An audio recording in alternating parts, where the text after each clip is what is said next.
Hi friends, welcome to Nithilam channel. School விட்டு வரும் குழந்தைங்களுக்கு ராகி மாவை வச்சு 2 விதமான ஸ்நாக்ஸ் ரெசிபி தான் பார்க்க போகிறோம். இது செய்கிறது ரொம்ப ஈஸி, டேஸ்ட் அருமையாக இருக்கும். முதல்ல ராகி மாவை யூஸ் பண்ணி ராகி பர்பி எப்படி செய்கிறதுன்னு பார்க்கலாம். இந்த ரெசிபிக்கு ஒரு கடாயில் 2 ஸ்பூன் நெய் சேர்த்துக்கிறேன். பாதாம் முந்திரி ஒரு 10 சேர்த்துக்கிறேன். உங்களுக்கு வேணும்னா பிஸ்தா கூட சேர்த்துக்கலாம்.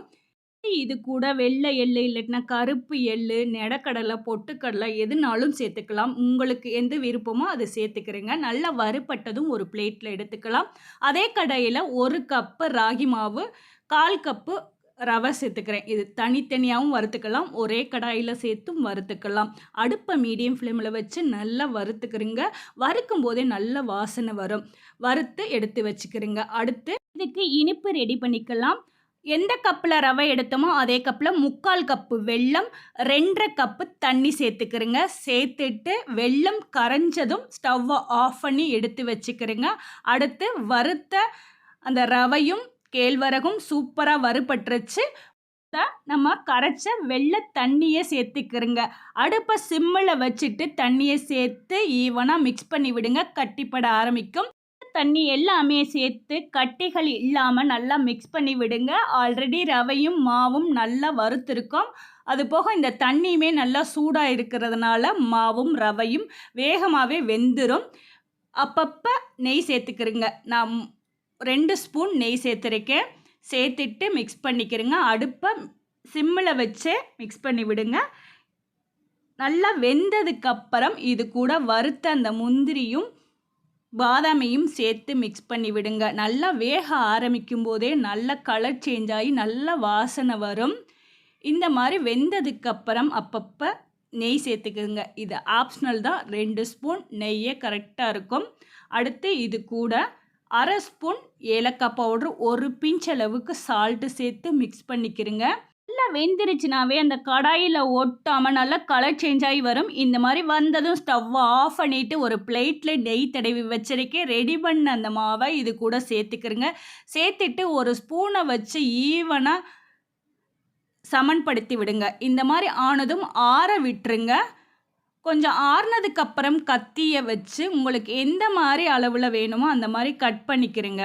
கட் பண்ணிவிட்டு சர்வ் பண்ணுங்க.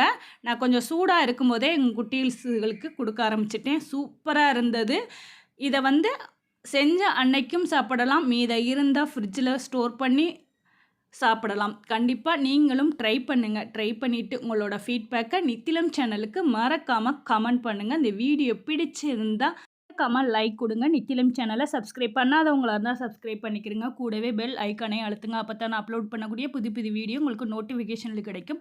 அடுத்து ராகி மாவை யூஸ் பண்ணி ராகி சிமிலி எப்படி செய்கிறதா இந்த வீடியோவில் பார்க்க போகிறோம். முதல்ல ஒரு கடாய் நல்லா ஹீட் ஆனதுக்கப்புறம் 2 டேபிள் ஸ்பூன் அளவுக்கு கருப்பு எள்ளு சேர்த்து நல்லா வறுத்துக்கிறங்க. வாசனை வரும் வர வறுத்துக்கிறங்க. ரொம்பவும் கறிக்கிறாமல் லைட்டாக பொரிஞ்சு வரவும் ஸ்டவ்வை ஆஃப் பண்ணிவிட்டு அதை ஒரு பிளேட்டில் மாற்றிக்கிறங்க. அதே கடாயில் வறுத்த வேர்க்கடலை சேர்த்து லைட்டாக சூடேறவும் எடுத்து ஒரு பிளேட்டில் வச்சுக்கிறேங்க. அடுத்து ஒரு மிக்சிங் பவுலில் 1 கப்பு ராகி மாவு எடுத்துக்கிறேன். கொஞ்சமாக உப்பு சேர்த்து மிக்ஸ் பண்ணிக்கிறேங்க. கொஞ்சமாக தண்ணி சேர்த்து நார்மலாக சப்பாத்தி மாவு எந்த மாதிரி பிசைவீங்களோ அந்த மாதிரி தட்டிக்கிறேங்க. நார்மல் வாட்டருக்கு பதிலாக சுடுதண்ணியோட ஊற்றி பிசைஞ்சிக்கலாம். நல்லா இந்த மாதிரி பிசைஞ்சதுக்கப்புறம் இந்த மாவுலேருந்து சின்ன உருண்டையை எடுத்து இந்த மாதிரி உருண்டை பிடிச்சிக்கிறங்க. அடுத்து வாழை இலையில் கொஞ்சமாக ஆயில் சேர்த்துக்கிறங்க. சேர்த்து அந்த உருண்டையை எடுத்து தட்டிக்கிறங்க. விரிசல் இல்லாமல் இந்த மாதிரி தட்டி எடுத்துக்கிறங்க. எடுத்ததை ஒரு தோசைக்கல்லில் நெய் சேர்த்துட்டு தட்டின ராகி அடையை இது கூட சேர்த்து நல்லா வேக விடுங்க. வேகிறதுக்கு கொஞ்சம் டைம் எடுக்கும். நல்லா 2 பக்கம் திருப்பி விட்டு தோசைக்கரண்டியை வச்சு அழுத்தம் கொடுத்து நல்லா வெந்ததுக்கப்புறம் எடுத்துக்கிறங்க. சூப்பராக வேகும்போதே அப்பப்போ நெய் சேர்த்து நல்லா வெந்ததுக்கப்புறம் எடுத்துக்கிறேங்க. எடுத்து ஆற விட்டதுக்கப்புறம் ஒரு மிக்சி ஜாரில் சேர்த்துக்கிறேன். 3 அடை செஞ்சேன். அதை மிக்சி ஜாரில் சேர்த்து லைட்டாக ஓட விட்டோம்னா இந்த மாதிரி கிடைக்கும். இதை ஒரு மிக்சிங் பவுலில் சேர்த்துக்கலாம். அடுத்து அதே மிக்சி ஜாரில் வறுத்த வேர்க்கடலையை சேர்த்து 1-2 அரைச்சிக்கிறேங்க. கொரன்னு அரைச்சிக்கிறேங்க. அடுத்து கருப்பு எள்ளு 2 டேபிள் ஸ்பூன் சேர்த்துக்கிறேன். 1 கப்பு மாவுக்கு 1/2 கப்பு வெல்லம் சேர்த்து பொடி பண்ணிவிட்டு இது கூட சேர்த்துக்கிறேங்க. சேர்த்துட்டு மிக்ஸ் பண்ணிக்கிறேங்க. கொஞ்சமாக வேணும்னா நெய் சேர்த்துக்கிறேங்க. சேர்த்துட்டு ஈவனாக மிக்ஸ் பண்ணிவிட்டு உருண்டை பிடிக்க ஆரம்பிக்கலாம். கால்சியம் அதிகம் உள்ள ராகி மாவை இந்த மாதிரி ட்ரை பண்ணி கொடுத்தீங்கன்னா குழந்தைங்களும் சாப்பிடுவாங்க, பெரியவங்களும் சாப்பிடுவாங்க. இதில் சேர்த்துருக்க எள்ளு, வேர்க்கடலை, வெல்லம் எல்லாமே உடம்புக்கு நல்லது.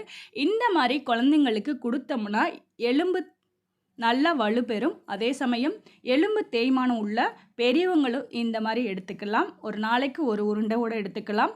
கண்டிப்பாக ட்ரை பண்ணிவிட்டு உங்களோட ஃபீட்பேக்கை நித்திலம் சேனலுக்கு ஷேர் பண்ணுங்கள். இந்த வீடியோ பிடிச்சிருந்தால் மறக்காமல் லைக் கொடுங்க. உங்கள் ஃப்ரெண்ட்ஸுக்கு நான் ஷேர் பண்ணுங்கள். தேங்க்யூ ஃபார் வாட்சிங்.